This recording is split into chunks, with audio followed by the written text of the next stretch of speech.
The Montreal Canadiens have not scared many of their opponents in the past couple of seasons. Finishing last in the NHL standings in 2021-22, and then fifth last the following season means most teams are not that worried when they have to face them. Taking advantage of the Halloween atmosphere, let's remember some of the scariest members of the Montreal Canadiens over the years. It was Jeff Petry's look in the 2021 postseason that made him a scary opponent. A freak accident along the glass in the second round of the playoffs resulted in dislocated fingers when Petry got his glove stuck in the camera hole on the glass. Apparently, when the doctors tries to reset the fingers, Petry passed out from the pain, and it resulted in him rupturing blood vessels in his eyes. When he returned to the lineup in the third round against the Vegas Golden Knights, he looked like he was about to fire lasers out of his eyes.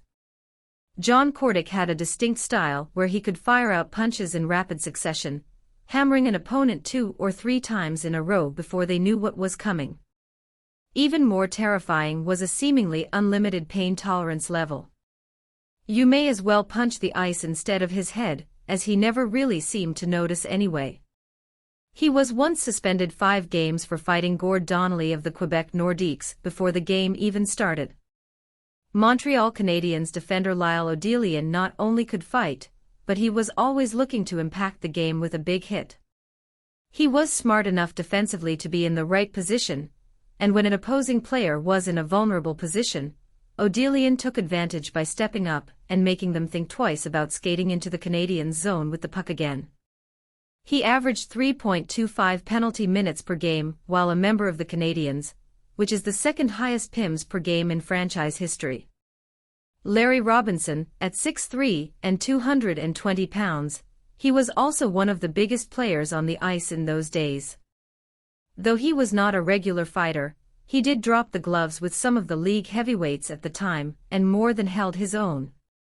You don't have to fight that often to frighten the opposition, but just knowing he is tough enough, and maybe crazy enough to fight guys like Dave the Ham Schultz would just make him that much more terrifying to play against.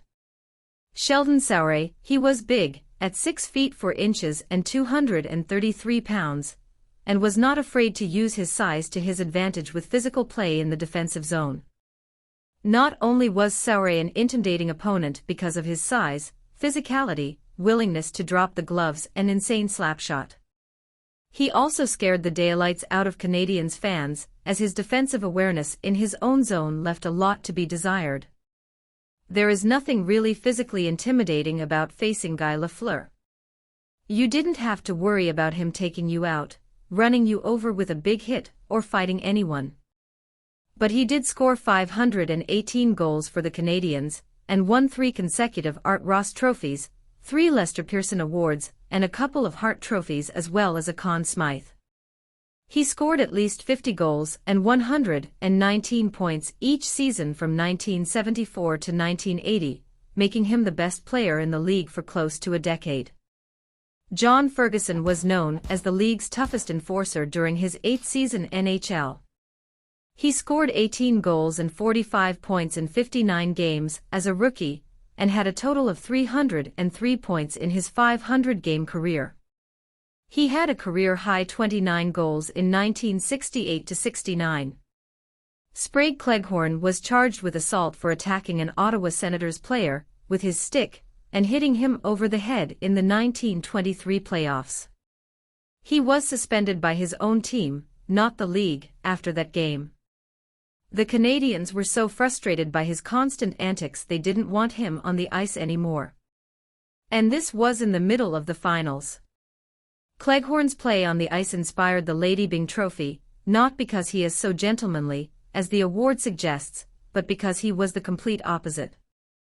Chris Nilan, playing against one of the toughest guys who in the league, who is also crazy enough to throw pucks at players and attack cheap shot artists while they sit on the bench, makes Nilan one of the scariest players in franchise history. The fact he could also play the game well adds to his scariness as well. His goal-scoring ability was scary enough for the opposition, but Rocket had an awful mean streak to him as well. Rocket Richard, he got into a wild stick-swinging incident, and eventually struck a linesman, who tried to break it up in 1955, which ultimately led to him being suspended for the rest of the season.